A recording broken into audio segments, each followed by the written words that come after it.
하지만 50대, 60대는 특히 내가 노년기에 접어들었을 때 어떤 기능 궤적을 내가 경험하게 될 것인가를 상당 부분 결정할 수 있는 시기이기도 합니다.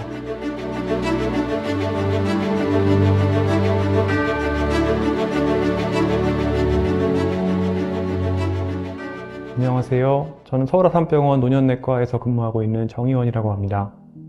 사람들의 기능적인 궤적은 사람들마다 큰 차이가 있습니다. 어떤 분들은 돌아가시기 직전까지도 일상생활을 혼자서 수행하실 수 있는 분들도 있고, 또 어떤 분들은 비교적 일찍 노쇠나 또는 인지기능 저하로 인해서 간병이 필요하신 분들도 있습니다. 대략 사람이 사망해 가는 과정을 4가지 정도로 나눌 수가 있고, 한 4분의 1 정도는 갑작스럽게 어떤 외상이라든지 또는 질병으로 사망하시는 경우고, 또 4분의 1 정도는 말기 질환으로 사망하시게 되고, 또 4분의 1 정도는 만성 폐질환이나 심장질환 같은 길게는 3, 4년 정도까지 앓다가 돌아가시는 그런 기능 저하의 경로를 겪게 되시고요. 또 마지막으로 지금 현재는 가장 흔하다고 볼 수 있는데, 노쇠하셔서 오랜 기간 동안 간병을 받으시면서 사시는 경우를 들 수가 있습니다. 안타깝게도 만성질환에 대한 컨트롤이 좋아지고 또 여러 가지 의료기술이 발달하면 발달할수록 더 많은 분들이 이렇게 오랜 기간 간병을 경험하시게 됩니다.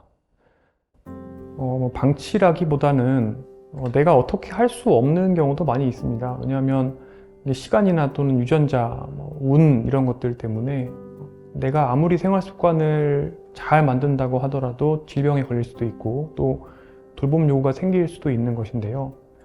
하지만 50대, 60대는 특히 내가 노년기에 접어들었을 때 어떤 기능 궤적을 내가 경험하게 될 것인가를 상당 부분 결정할 수 있는 시기이기도 합니다.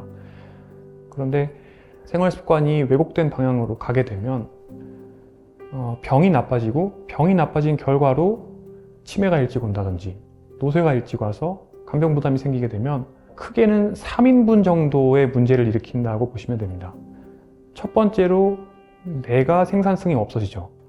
그러니까 나의 삶의 질이 떨어지게 되고 경제적으로 내가 활동할 수 있는 기회가 사라지게 됩니다. 두 번째로 누군가 한 명은 나를 간병을 해야 됩니다. 그러니까 그 분도 간병을 하기 위해서 본인의 경제적인 활동을 할 수가 없어지고요. 그 다음 세 번째로는 다른 한 분은 오롯이 앞에 두 분, 그러니까 아픈 분과 간병하시는 분을 건사하기 위해서 또 돈을 버셔야 되는 것이죠. 근데 이게 의료기술이 발달했기 때문에 내가 질병이 더 심해지고 그리고 자기 돌봄이 되지 않아서 불필요하게 일찍 간병 부담이 생기게 되시면, 예를 들어서 마지막 6개월만 아플 거가 10년이 될 수도 있는 겁니다.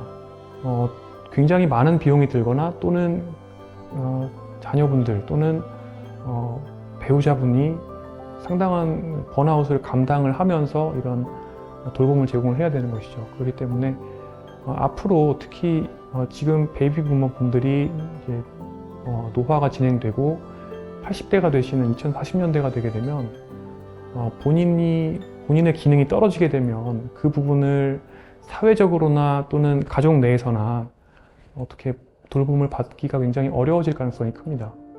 네, 돌봄 요구가 없는 그 지속 가능한 나이 듦이라고 저는 표현을 하는데, 건강하게 나이 들기 위한 몸을 만들려면 50대, 60대, 70대 초반까지 잘 하셔야 되는 것은 만성질환을 철저히 관리하는 겁니다. 우선 특히 만성질환 관리를 소홀히 하시는 경우가 많은데 의사 선생님들 말 잘 들으시고 철저히 관리하시는 게 필요하고, 그리고 근력을 유지하시는 게 굉장히 중요합니다.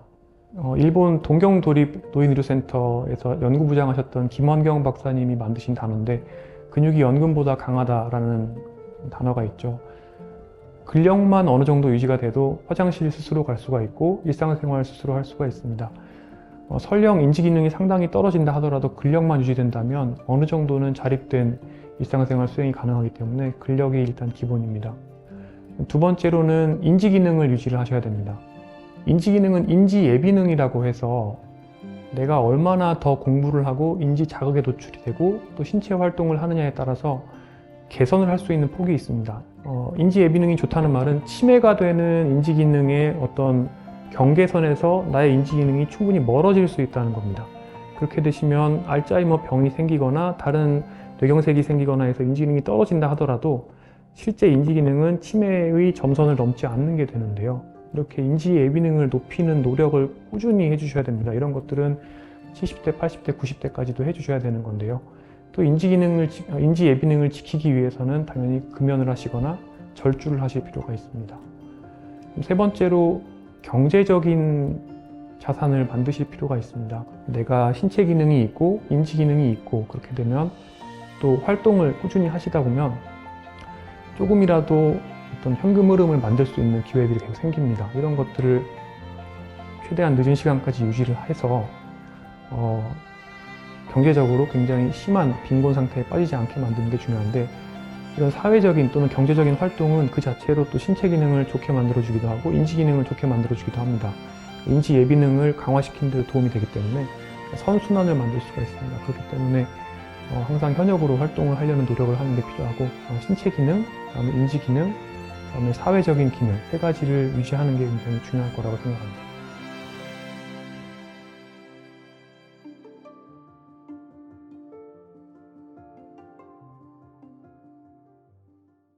노화를 느리게 만드는 것은 가능합니다. 내가 그동안 어떻게 살아왔느냐에 따라서 내 얼굴 또는 내 장기들의 질병 패턴 이런 것들이 달라지게 됩니다.